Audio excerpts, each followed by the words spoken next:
since I'm up here alone, I take off my mask. Easier to preach because if not, it will be a bit muffled. Thank you, Elder Leslie, Elder Robert, for the invitation. This is my first time. I have gone to preach in Matupad many times.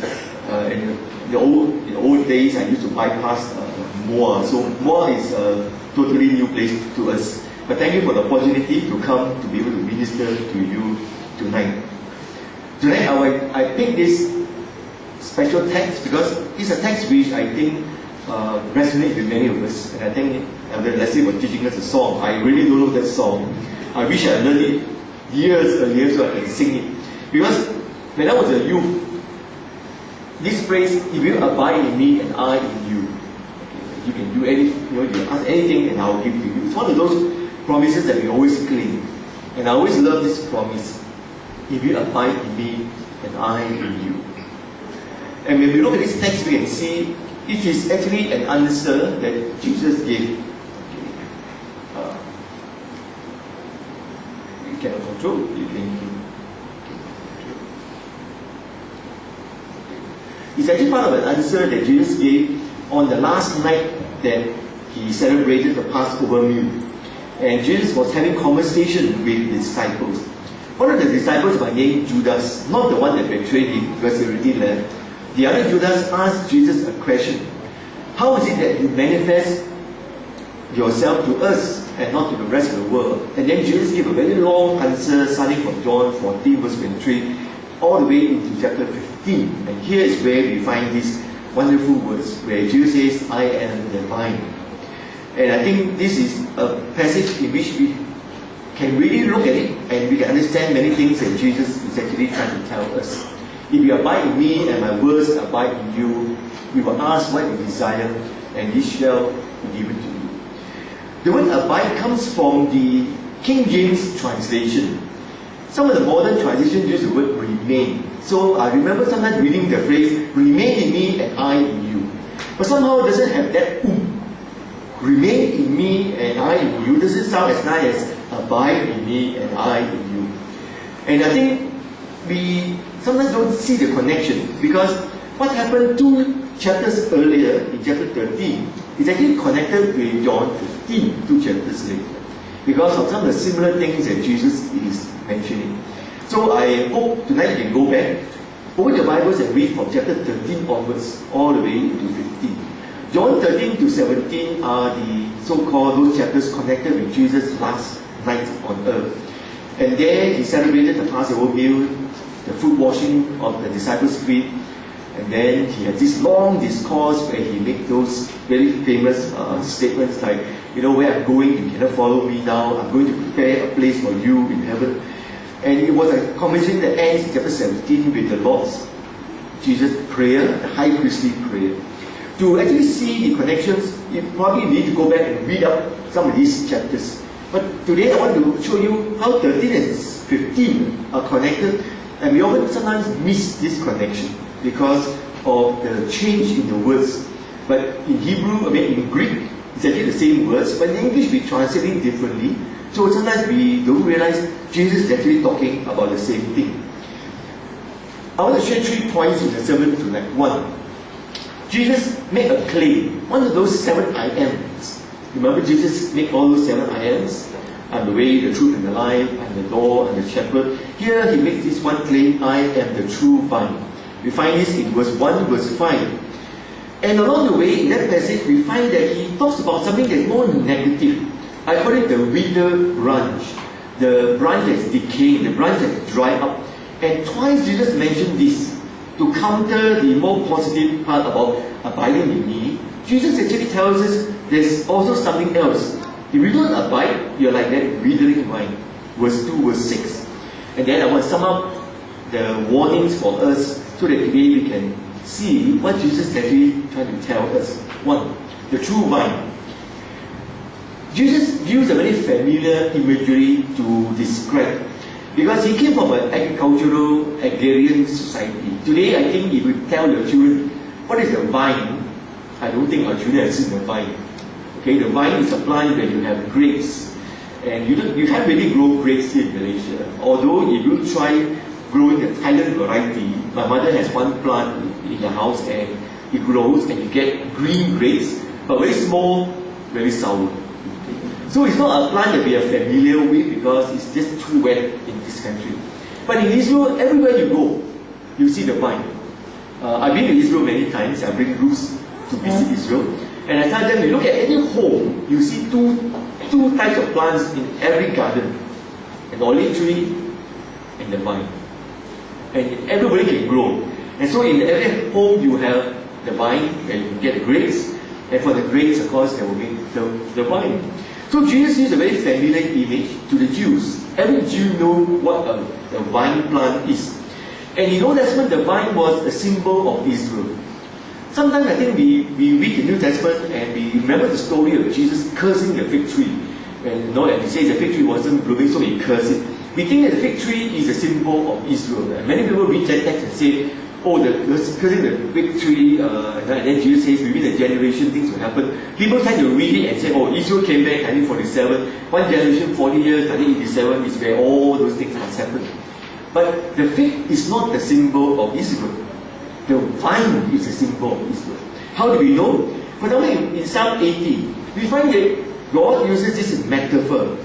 The psalmist is talking about God and says, you, God, brought a vine out of Egypt, and you drove out the nations and you planted it. It's the imagery of the Exodus event, where God brought the people of God who were slaves in Egypt, brought them to the promised land, and then under Joshua, the people drive out all the inhabitants. And then God planted this vine, that means God planted the people of God, the Israelites, and that's why the vine is a picture of Israel. Now, how do we know that is a picture? Because you see, Israel always claims to be the vine. In fact, in that temple of Herod, which today of course doesn't exist anymore, it's a beautiful temple. This is a temple of King Herod at the time when Jesus was there.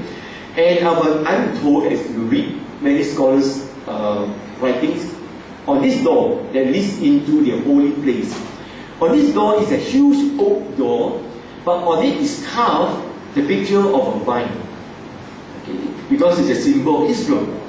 So that when Jesus was talking about, I am the true vine, he probably reminded the people, you have passed this door many times, you can see it from far, you see this growing vine is a symbol of Israel, but then Jesus says, Israel may be the vine, but it's not the true vine, because Israel often fails. Another picture of the vine is found in the coin. New Testament era coin, a half shekel. A shekel is like a dollar piece today, this is like 50 cents. On one side you see the palm tree, which is very obvious, because Israel has a palm tree. But on the reverse side is a bunch of grapes. Okay? And you remember the story of the 12 spies who went to spy the land, and they went to the valley of Escao, and they came back with a bunch of grapes. Now today we buy grapes at the market, it's just so small, you can do that and eat grapes. These guys came back with a bunch of grapes so big that you use a stick, tied a bunch of grapes, and two persons carried that whole bunch of grapes. That picture you can see, Israel today use it in the tourism board for the tourist industry. Two persons carried a stick and that huge bunch of grapes. That was how fertile the land was. So Israel always saw itself as the vine, a fruitful vine, a vine which is supposed to give the best grapes. But Israel turned out to be a bad vine. All the prophets came and they began to talk about how Israel failed. Hosea 10 verse 1 talks about Israel as that vine which turned out to be empty. You know, when a plant doesn't bear fruit, eventually you will take a parang, tap on it. Okay, my wife does that, she's a gardener. Sometimes you tap on the tree and then you flatten the tree. If you don't bear fruit by next year, you'll chop it down. And sometimes it works. The tree either gets frightened because it thinks it's being chopped, so it has to start bearing flowers in order to bear fruit, and fruit means it will propagate itself. So sometimes I think the psychology works. But Israel is an empty vine. No matter what you do, it doesn't bear fruit. And what's the point of having a vine tree? You grow in your garden, take up all the space, but no fruit. So eventually it has to be cut down or thrown away. Or if it does bear fruit, those grapes cannot be eaten. Now sometimes when you put fruits sometimes in the fridge and then they become overripe. You find that you can't eat it because there's a bit of alcohol. The alcohol is coming out, it's fermenting. And the word that's used to describe the grapes in the song of the vineyard in Isaiah 5. Here the prophet says, let me sing to you a song about my beloved. God is a beloved, and he says, and God, like a divine gardener, has a piece of land, and he planted vine trees, choice wines. He did everything possible to make it bear good fruit. Get everything ready, build a watchtower to juggle the fruits, put the wine vat all ready to harvest the grapes, set up a wall and everything. And then the time came for the grapes to be produced. Yes, it came out grapes, but the grapes were, in many translations, sour.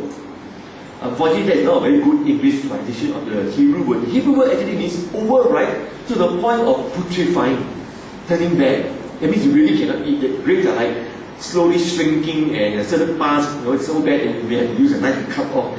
And turns out to be worthless. And again, this was all a condemnation and indictment of the ancient kingdom of Israel. Jeremiah also says, the people of God are like a rotten, worthless vine. It means God hoped that these people who be planted in the promised land, by driving out all the foreign nations, these people will grow up to be a people that God could use. Exodus 19 reminds us, God says to these people, you are, remember, a royal priesthood, a holy nation, a people belonging to God. They were choice, especially chosen from the rest of all the people. Sometimes I ask myself, why did God choose the Israelites to be his people? Why don't God pick the Chinese or the Indians? Then today we have 1 billion over people in the world, God's people. God picked a small little nation. And today the Jews still number only about 16 million. 16 million only in the world. Malaysian population is even bigger than Israel. Such a small little nation. Sometimes I wonder why God picked this nation to be God's people. Why can't God pick the Egyptians, the Assyrians, the Phoenicians? God picked the Israelites. And yet, God did everything for them, even drove out their enemies, gave them the promised land, and yet the people still failed. Israel failed as a nation. And Jesus reminded his hearers once when he used this parable, the parable of the vineyard and the wicked tenants. Remember that parable? There was a man who had a vineyard, and then he planted all these choice grapes, leased it out to the tenants. And then he realized, okay, harvest time is coming, I will go and collect my due. Okay, so he sent first his servants to collect, but the tenants refused to give up the fruit. They actually killed even the servants of the owner. And finally the owner said, I will send my son. Surely they will recognize my son. And yet the tenants also killed the son. And then finally Jesus says, you know what the owner will do? He will come in person, and then he will take away the vineyard from the tenants and give it to others. We don't see connections in this story in Luke 20 with John 15. Because very often the English translation masks the actual Greek words behind. There were Jews, when they heard this story, of course, immediate reaction was very the indignation. God forbid such a thing to happen. But they knew deep down their hearts already God is doing that. God will one day take this vineyard and give it to others. It's like God saying now, I'll open the door and Gentiles will now come in and join into this olive shoot, and they'll be grafted in and they'll be part of a bigger body because you guys don't want to do your job. And so God has taken the vineyard and given it to others. And you see this warning that Jesus gives, He takes it away and He has given it to others. It's a word which is repeated in John, when John talks about a vine tree, and when the vine doesn't bear fruit, God says He will take it away. Same root word that Jesus is hinting. So what does it mean then? I think what it means is this: Israel, you failed. Then, what is the standard of being a true vine? And Jesus here says, I am the standard. I am the true vine. John 15 verse 1. I am the vine is one of those 7 I ams that Jesus named. In fact, the name I am himself already is a divine name. God's name is I am that I am. I am the vine. It means God is the vine. Jesus, second person of the Trinity. If Jesus is the vine and the true vine, then the disciples are His branches that extends from Him. And it reminds us, therefore, we as disciples have a special relationship with Jesus. We don't stand on our own. We draw our strength, we draw our focus, our vision, everything from abiding in the vine. You know, when you have a plant, you can't chop off a branch, separate it, and then say grow. The vine can't grow by itself. Okay? It has to be joined to the branch to receive the food and the water. If you cut it off, the branch will eventually wither and die. And Jesus is saying that you and I, we have a special relationship. I'm the vine and you are the branches. And if you stay with me, abide with me, remain with me, and that's where you will grow. And it's a warning to us that if you don't abide, then you become the negative image. In two verses, in John chapter 15, Jesus talks about the negative, verse 2. Every branch in me that does not bear fruit, the negative, he takes away. See, the same word takes away occurs in the parable of the tenant, wicked tenants. The owner will take away. Okay. And then every branch that does not bear fruit, he prunes. Now here we miss out the text. In English we use the word prune. But the Greek word behind it has a whole range of meaning. To prune, to trim, to cut, to cleanse. If you're a doctor, you know, sometimes you need to cleanse a wound. And sometimes you need to cut off, sometimes dead skin and whatever is causing gangrene. You have to cut. And that cutting, that pruning, that cleansing, it's the same root word. So here Jesus says, if branch does not bear fruit, the vine dresser will come and he will prune. In my little garden, I have a pair of pruning shears. When I first kept plants, sometimes the branch, the tree grows all sorts of shape in all different directions. You have to prune to make it nice. When I prune, sometimes, who sayang, prune, cut, so I cut always very little. It never achieve. Sometimes you have to do drastic pruning, cut deeper, cut longer. But sometimes you need to do that. When you prune a little, sometimes it has no effect. Sometimes you may have to do drastic pruning. And so Jesus is talking about, if you don't bear fruit, he will cut down, he will cleanse, he will prune. Verse 6, also another negative. If anyone does not abide in me, he is thrown away. Same word used. The owner will take the owner and throw out the tenants. Same root word here. He will throw away like a branch and withers. So what happened to withered branches? Sometimes in a garden, I accidentally knock a plant and it breaks a little bit on a branch. Then, I try to save it. I'm not sure whether you do plaster. You use plaster or duct tape to tape it out. Sometimes it survives if the break is not so bad. But sometimes eventually you see, the leaf will dry, the branch will wither because it's broken. Okay. So what happened to a withered branch? Well, two things will happen. If it's withered, it doesn't bear fruit anymore. It doesn't even bear leaves. You can't leave it there because it will be very ugly, like this. You have to prune. But sometimes pruning is not enough. More of it dies. And sometimes the gardener may have to cut out a whole branch, or maybe even yank out sometimes a bigger piece, and then cast it off, and then throw it and burn. Why is Jesus referring to dead branches, withered branches, in a passage where he talks about abide in me and I in you? I think it's very clear. That dead branch is referring to Judas. And here you see the connection in chapter 13. What happened in chapter 13? We have Jesus coming to the upper room with his disciples. They celebrate the Passover meal. So at the beginning of the meal, before they ate, they will usually have a servant come and clean up each other's feet because they are walking in dusty roads. We don't wear nice shoes and socks like us. We wear open sandals. So whenever you need to clean up the place, get a servant with a towel and a basin of water to wash up. In the absence of a servant, usually the youngest in the group will do the job. So we know for the 12 disciples, the youngest is John, because he lived probably the longest. But John didn't want to do this dirty job, cleaning everybody's smelly feet. Somebody got Hong Kong food, you have a problem. You know, how to clean people's feet and then they're so dusty and dirty, and then after cleaning, you yourself don't feel how to eat with your hands after washing everybody's feet, Peter's feet, Thomas' feet, Judas' feet. So nobody wanted to move and start.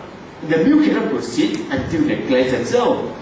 We all know the story. Jesus took a towel, girded it around himself, carried the wash basin, and went and proceeded to wash each one of the person's feet. Coming to Peter, remember Peter refused and didn't let Jesus cleanse his feet, wash his feet. And then Jesus says, if I don't clean you, you have no part in me. And then Jesus actually says some more. Verse 10. The one who has bathed does not need to wash except for his feet.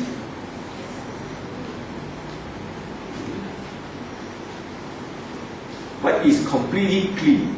And you are clean, but not every one of you.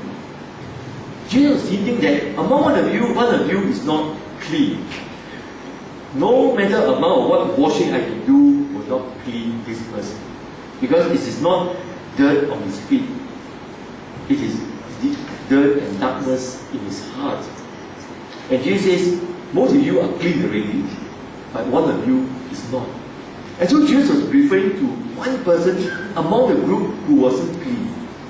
But the best part is, as the meal proceeded and they had the Passover meal, in the Passover meal there is this part where you take the bread and Jesus will break the bread in his customary manner. He will give thanks, the Jewish prayer.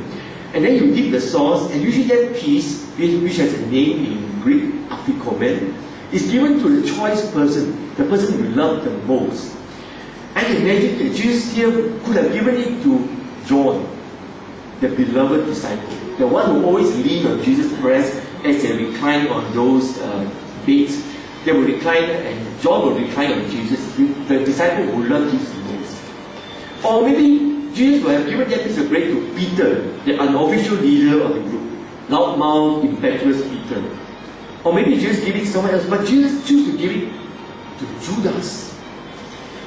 Sometimes I wonder what goes on in the mind of Judas when Jesus gave him that piece of bread. Would Judas say, does Jesus know what I'm going to do? Because early on, the Gospel writers tell us, Judas has already gone and made arrangements with the high priest to betray Jesus. And finally, when they bargained to the sum, it was 30 pieces of silver, the price of a slave. I wonder what went on in Judas' heart when Jesus offered him the bread. Judas here is that choice piece. Would have Judas asked himself, does Jesus know my plan to betray him? And then when Judas took that piece and he ate it, how do you eat it with a clear conscience? When you know very well, a few hours later, you lead the soldiers or the high priest were guarding the Gethsemane, when Jesus will surely be there praying, and I will betray Jesus with a kiss. Because it's so dark in the garden, the soldiers would not know who is exactly Jesus in the dark. I will go to the person and kiss him. And he will betray Jesus with a kiss. And that is a sign to the soldiers that is a man. When you know all this in your mind, how do you eat that piece of bread that Jesus gives you? Doesn't your conscience strike against you? John, when he wrote the Gospel, John is the only one that writes about this happening on the last night. All the other Gospel stories are very short, just mention about the Lord's Supper, institution of the Lord's Supper, and you see. John is the only one who gave us 5 chapters, John 13, 14, 15, 16, 17, for the last night. And John 13 is the only one where John tells us Jesus gave that bread to Judas. Judas ate it, and out there, Judas left the meeting. Notice what John says.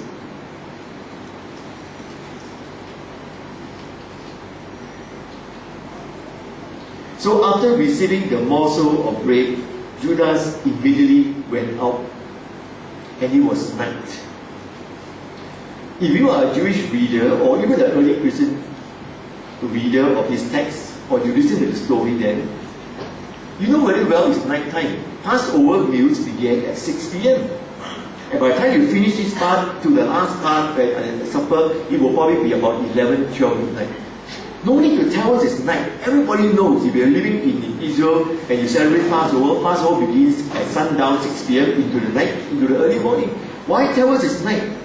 I think John realized probably 40, 50 years later when he wrote the Gospel, Judas left the group and it was dark, it was night. Why? It was dark in the heart of Judas, as black as the night outside. That's why Judas actually was given a choice by Jesus. One last opportunity. I think what Jesus was doing was this, telling Judas, stay with us, abide with us, remain with us. You don't have to leave the fellowship and go and do your deed to betray me. Stay with us, stay in the fellowship, don't leave. That's why you see these words come back in again and again. The two words which I think connect 13 and 15 is this. One is the Greek word kataro. And the root word simply means not just to prune, to purge, to trim, to cut. It also has the meaning of to cleanse. So that when Jesus says, not all of you are clean, it's the same root word. And no matter what I can do, I cannot cleanse this person. He has already made up his mind. And then Jesus gave Judas one more last opportunity with that piece of bread. Nobody knew what was going on in that transaction between Jesus and Judas. John said, we all thought Jesus was asking Judas to buy something and then give it to the poor and all this. Nobody knew what was going on between Jesus and Judas in that conversation. They all thought that Judas was the treasurer, he held the money purse. Jesus must have asked him to go buy something, so he left the group. Nobody suspected Judas was not clean in his heart. And he was all ready to go out and do that deed. The second word is the word meno, and that's the word where we translate today as abide, remain, to live, to dwell, to lodge. There are so many meanings. So what it means is, if you live in me and I in you, if you dwell in me and I dwell in you, if you lodge in me and I lodge in you, if you abide in me and I abide in you, if you remain in me and I remain in you. That's the same meaning. In English, we have so many different words to try to translate the word meno.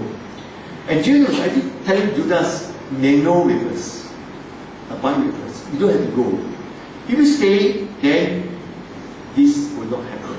But Judas already made up his mind, and nothing could have turned it. Even that last minute attempt by Jesus with that piece of bread, Judas went. Judas was that withered branch, but he didn't become a withered branch immediately. I look back at the story of the Gospels. How can such a thing happen to one of the apostles? The one who betrayed Jesus is not a normal follower or just one of those disciples. He was one of the 12 people that Jesus prayed a whole night and then selected this, and then he came out and then he said, these are my 12 apostles, my 12 sent ones that I will send in my name. Jesus picked Judas. Maybe Judas had great potential. In fact, the disciples, the apostles, made Judas the treasurer of the group because he held the money purse. And John thinks back, at those events, and they must have seen some quality in Judas. You don't trust a man to carry the money, the purse of the group. Probably people were giving money, donating in kinds, and Judas was holding this. You wouldn't trust a person with the purse if the person is not trustworthy. So obviously Judas must be trustworthy. So what happened then? Why did he turn against Jesus? I think withering is a slow process. Just as I mentioned, if you knock a branch, it doesn't dry immediately before your eyes. If that thing happens, you better run. A branch don't dry immediately. It will take you sometimes days. And I think in the same way, that withering process did not happen in Judas immediately. It must have been a slow process of withering. Initially, there must have been a break, a fallout. And that break is not healed. You don't join it back and try to save it. That break will then lead to the drying up of the rest of the branch. The small little break will lead to the outward withering. By the time you see a branch is withering, it's turning brown. It's really almost sometimes too late. And the final break, you have to take the shears and just have to cut off. There's no point keeping that branch. So it starts off with something small and inward, which people don't see. By the time people see, it's already the outward withering. That's why you see the impact on the person. And then finally, you see the final break where the person does not even change his mind. In the story of Judas, when did the first break happen? I look back and I look at the Gospel stories in John chapter 6. In chapter 6, Jesus fed 5,000 people with the 5 loaves and the 2 fishes. And the people began to be excited. If this man can multiply bread, we make him king. Because as a king, he leads us in a fight against the Romans. We don't have to worry about being besieged in the city and running out of food. This man can multiply food. And if we make him king, he will feed us. And he will never starve. So the people all gang up and they say, this is the prophet that was probably prophesied long ago. They all want to make him king, and Jesus says no, he withdrew himself into the wilderness. I think Judas must have been watching this. You know, if Judas was the treasurer of the group, and then he says, Jesus doesn't want to take this opportunity to become king. He could just get everybody will follow Jesus. You could raise an army, they will go and fight. If Jesus wins and then form this kingdom, this new Jewish kingdom, who do you think become finance minister? Judas, treasurer of the group. And so when Jesus turned down this offer and not become the next king, no more finance minister. So I think he must have been really disappointed. You know, it's like one opportunity gone. There must have been another break. Because if you read the story in chapter 12, verse 7, it's a story where Jesus and disciples were invited to a home to eat dinner. And there came a woman who anointed Jesus' feet with that perfume, wiped the perfume with her hair. And then Judas made a statement. This expensive perfume could have been sold and the money donated to the poor. What it simply meant was, if the money or if the perfume was sold, the money would have come to me first before it goes out, and then I would dip my fingers into the purse. Because he was a treasurer. When he made that statement, I think only Jesus knew what was in the heart of Judas. Jesus immediately reprimanded Judas publicly in front of everybody and says, you always had the poor about you. But what this woman did, it will be remembered, it will be a memorial for her. Put down Judas. Now nobody likes to be put down in public. When you put down in public, paiseh. And here Judas treasured the group. Jesus publicly reprimanded him. How not to lose face. And I think there already you see the breaking. And I think when you think back, if I'm going to sell Jesus, I need to recuperate my losses. I spent 3 years following a guy who will not become king and set up his kingdom. I wasted 3 years of my life. Let me get back something at least. And so he went to the high priest and he bargained with the high priest. How much will you pay me if I betray my master to you? And notice he settled on the price, 30 shekels of silver, which Exodus say is the price of a Hebrew slave. Which means, how ironic. You sell your own master for the price only of a slave. You couldn't even get a higher price. And yet he was satisfied with the price. He took the 30 pieces and he told the people, I will betray you. And I think in the Passover meal, when Jesus gave Judas that piece of bread, it was like the final attempt. Meddle with us. You don't want to be thrown out. In fact, when Judas left, he was like thrown out of the fellowship. He walked away. He never came back.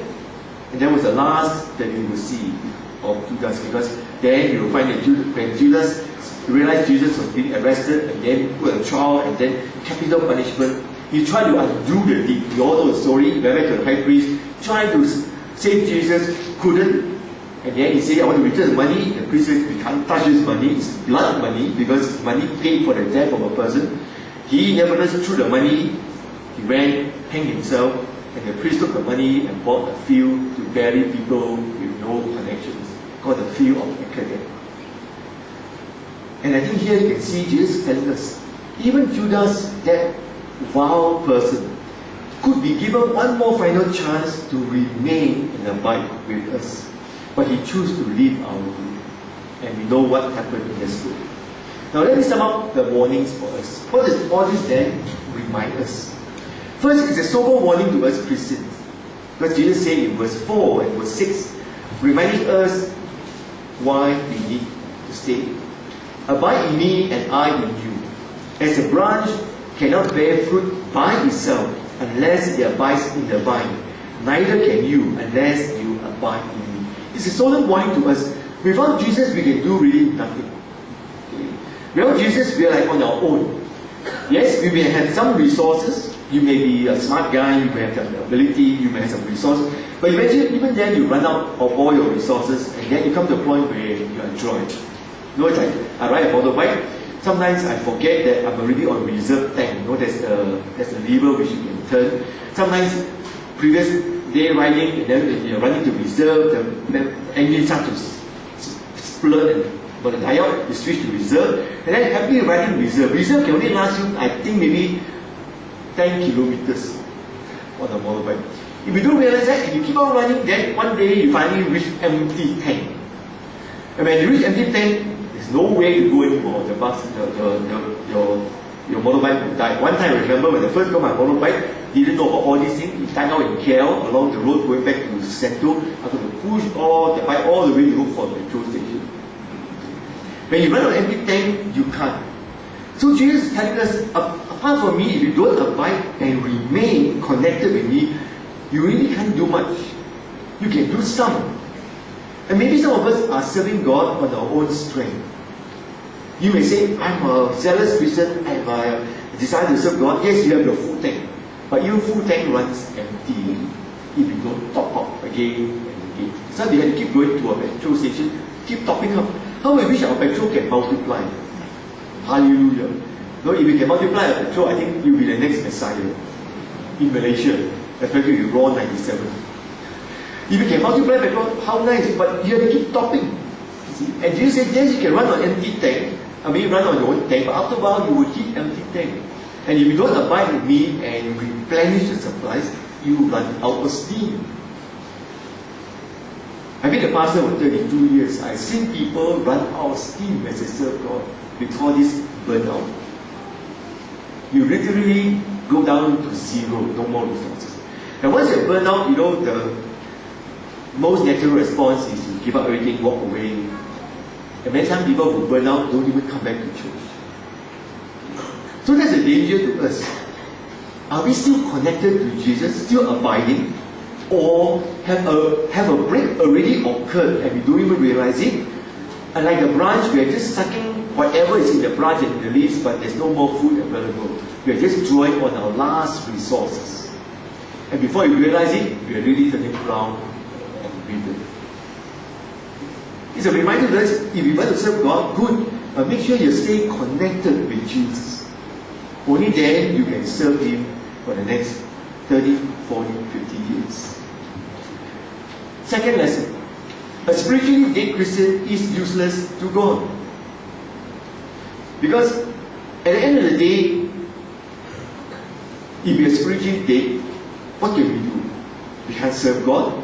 We don't have the energy. We don't have the testimony. When people look at this, sometimes spiritually dead Christians, not even nominal, at least they're like still there, still not completely dead, but spiritually dead Christians don't come to church, don't read the Bible, don't pray, don't do all these things. You can't really serve God. At the end of the day, it's not so much of how many gifts and how many talents we have. At the end of the day, it's whether we are still alive and alive for a purpose to produce fruit. Because when we go to heaven one day, God will not ask us, how many gifts were you given? It doesn't really matter, because gifts are only just the avenue for us to produce fruit. When we go to heaven, I think God will ask us, how much fruit did you produce? Fruit of the Spirit, Galatians 5:22, love, joy, peace, patience, kindness, goodness, gentleness, meekness, self-control. Do we bear these things in our life? Do people look at us and see us as a fruitful Christian? Love, joy, peace. Sometimes Christians are like people with long papaya faces, you know, always really gloomy, sad, or very angry people, or very revengeful people, spiteful. That's not the fruit of the Spirit. Long suffering, patience, kindness, this is what people see. And when you don't bear fruit, there can only be one result. God will have to prune. There are two types of pruning. God sometimes has to prune us so that we can bear a bit of fruit. It's a spurt to get us to prune. And this is what we call disciplinary suffering. Sometimes God gives us a bit of disciplinary suffering, a little bit of hardship, then force us to come back to Him. Because when everything is smooth sailing, very often we don't remember God. When everything is smooth sailing and there's no storms or whatever, we often tend to forget God in good times. But when things are difficult, He always drives us back to God. I think it's good to have a bit of suffering. So if you don't have and you find your life is smooth sailing, I can create some little storms for you. So that at least you know, you learn to trust, come back to God and trust God. So God does do some regular pruning. And this is what God disciplines suffering that comes at certain times to help you. But there's also the drastic pruning, where it's really very bad. Sometimes we have been cast and then we be thrown away. I hope we don't reach the day where we are so inwardly dry and withered, God will have to one day take out the big shears and separate. Because we're already dead. And if you're dead, it's of no purpose. The only purpose of dead branches is firewood for the fire. So don't wait till we're inwardly withered and die before God do drastic pruning on us. If you really see a bit of pruning, it's a good sign. If you don't see any pruning at all, well, either you're doing so well, you're bearing fruit by yourself. But sometimes you don't bear, God gives you a little bit of that spurt, and then you will find yourself learning to trust God, and then you see fruit. But when it comes to big shears, maybe that time is a bit too late. Too late to wake up as well from your spiritual deadness. Thirdly, abiding or remaining in Christ is not a casual choice. Sometimes we think, God, can I chuk with you for the next 30 years? I'm starting off my career, I need to focus on my career, so don't touch me. I want to spend time raise up my children, my career. When I am 60, when I retire, okay, then I come back to church and serve you. I know some people argue a bargain today. You know, the best year of my life, I want to build out first. God, you stay out. I'll come and serve you only retirement. But then even then, retirement doesn't work. When you're in retirement, you spend all the time with your children and grandchildren in Singapore, KL, whatever. You don't have time to serve God either. In fact, you're going to serve God in your old age, you probably only be half an effort, quarter of an effort. So when we abide in Christ, it's not like you can choose. Once you're joined to the branch, you can't take a scissors and cut off the branch. Maybe I want to separate for 1 year. Don't come back. Don't want God to be serious. I want to have my own time. The moment you cut the seed, you can't go back. So it's not a casual choice where you can choose to stay or not to stay. When you stay, you're part of Christ. You draw nourishment and strength from Him. You are dependent on Him, and you begin to be fruitful. And then you grow in the confidence. You find all these verses in chapter 15. You cannot can I take time off, don't grow for 2 years? Cannot. Once you're joined, you have. Once you're joined and you don't grow, God will do drastic pruning to help you to grow. So there's really no choice. To be a disciple of Christ, you abide, you remain. You don't choose to leave and come and go anytime you like. I had some cats those days, male cats. They come and go to the house. We always say they treat the house like either a hotel to stay at night or they treat it like a restaurant to eat. Rest of the time, they're on their own. You can call them, if there is not time to come back, they won't come back. So it's like you can't be like my cats. You choose to come in, choose to go anytime you like. No, you become a Christian, you stay on with Christ, and you grow. There's only another choice. You don't stay on with Christ, you don't grow. C.S. Lewis has a quote which I can't remember all the exact words.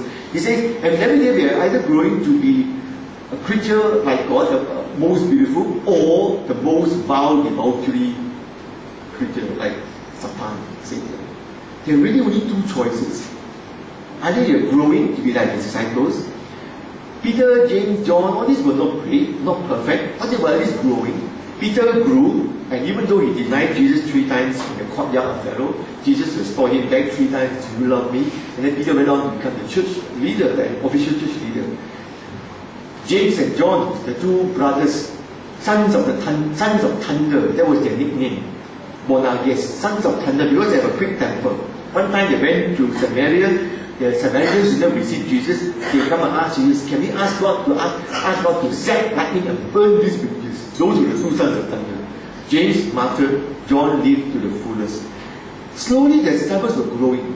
But there was only one guy who didn't grow and went backward and regressed. there was Judas. So there are only like two choices. Either you abide and you grow like the others. If you don't abide, they can only be like Judas. So this image will remind us, therefore, there are only just two choices before us. Are we abiding, remaining, lodging, dwelling, staying with Christ, and then therefore growing and producing much fruit? Or are we slowly, inwardly dying?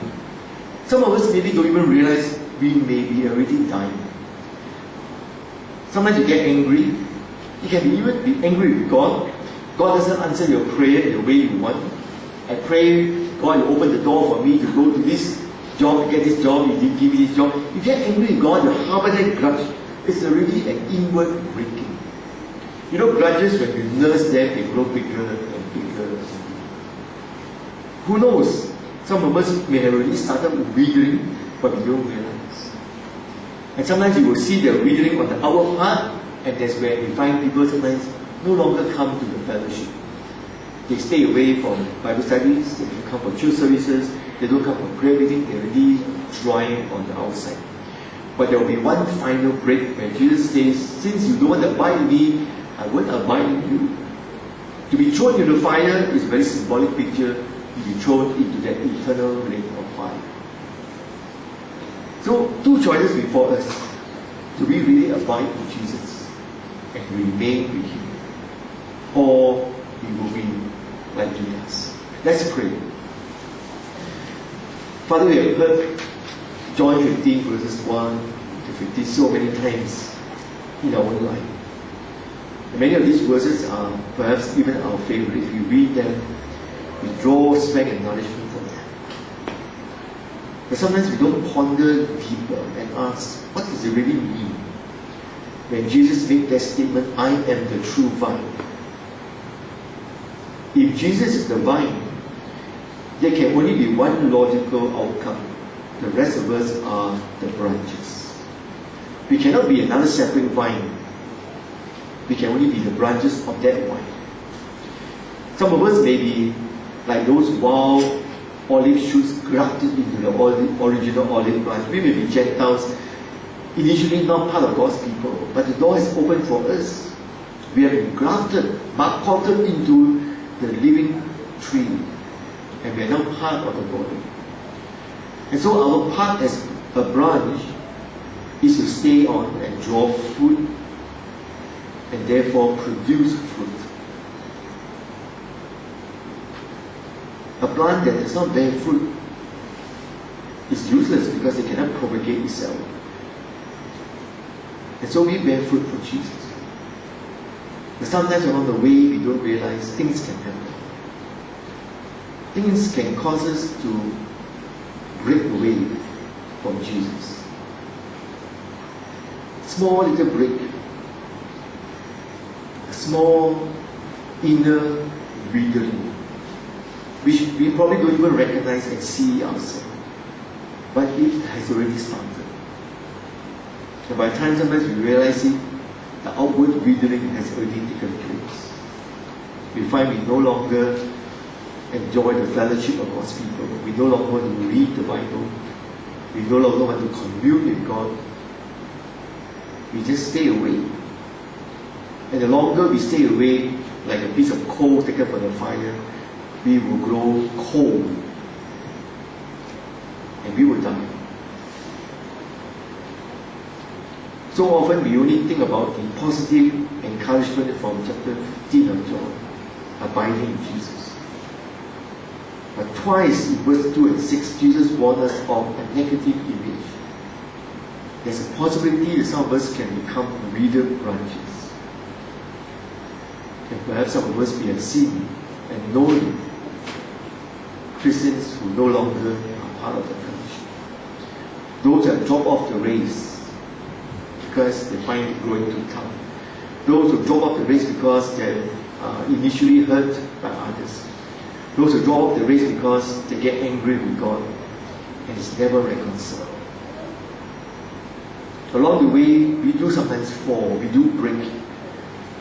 But like Peter, we can be restored back. And like Judas, can be still given a chance to come back. is up to us whether we will stay on with Jesus. I pray for greater Emmanuel more, that all of us will stay true to the faith, stay true to you, and abide in you. Help us to check ourselves and ask the Spirit to come into our hearts, to see whether there's any inward withering that's already begun, that we have missed and not even realized. Let the Spirit check the deepest recesses of our hearts. Are we nursing grudges, anger, bitterness, malice, things that can cause us to go away? Search us, O God, and know our thoughts. See if there's any wicked way in us. Restore us, Lord, back to the fellowship, so that we will never run dry, we will never grow dry. We will always abide and ever fruitful for you. And I believe, Lord, I want to pray for all my blessings here. Each one will complete the finishing line. They will all keep the faith, run the race set before them, cross the finishing line, and receive the prize of the high calling of Jesus. Let not any one of us drop away and wither and die. And if we see any brothers and sisters withering, let's do our part to encourage them to abide in Jesus, to come back in Jesus. So let us encourage one another, like Hebrews says in chapter 10. Encourage one another not to neglect and meeting together, as is a habit of some, but to stir up one another to good works and to faith. So let us encourage one another. Keep on growing, keep on abiding, keep on drawing from Jesus. Do not break, do not wither, do not end up drying up us. So pray that, Lord, you, the pioneer and the perfecter of our faith, you who began a good work in us, Lord, please see it to completion. Let us run this race faithfully, and one day we can bear the fruit for you. This is our deepest desire from our hearts, so that even as we serve you, we realize, Lord, it's a joy to serve you, even in this church. So be with us tonight as we meditate on these words again. Speak to us again. If you abide in me, and I abide in you, you can ask of me anything, and I will do for you. I'm the vine, you are the branches. Thank you, Lord, for tonight's meditation. Help us to continue to meditate and draw strength from your words. We pray this in Jesus' wonderful name. Amen. Let's have the closing benediction. Let's stand as we receive the benediction.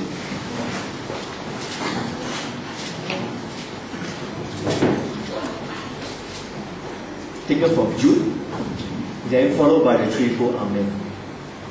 Now to him who is able to keep you from falling, and to present you blameless before the presence of his glory with great joy, to the only God, our Savior, through Jesus Christ our Lord, be all glory, majesty, dominion, and authority before all time, and now and forever.